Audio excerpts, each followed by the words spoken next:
compasiva y le preguntó: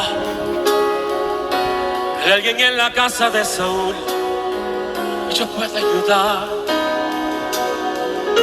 Recordándome del pacto que hice con mi amigo Jonatán, quiero hacer misericordia borrando su amistad.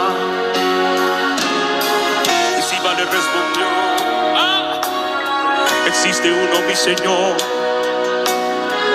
que habita en lo de Bar, tierra de tristeza y dolor, donde reina la maldad y la miseria es realidad. Es una tierra sin sueños, Señor, lugar de pavor.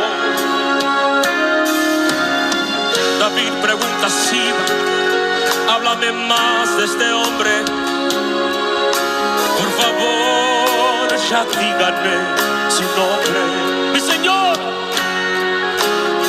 se llama Mefiboset, mas él no puede andar. Está inválido, Señor, no se puede ni arrastrar. Manda llamar a ese hombre, que con él yo quiero hablar.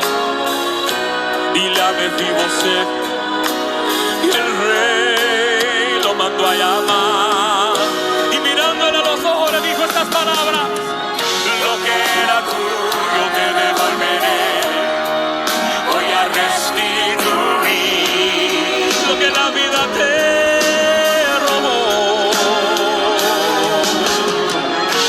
El último en la casa de Saúl y ya no será más aquel a quien nadie le daba amor. Vas a vivir en la casa del rey, vas a comer de la mesa del rey, vas a vestir de las ropas del rey, vas a sentarte al lado del rey.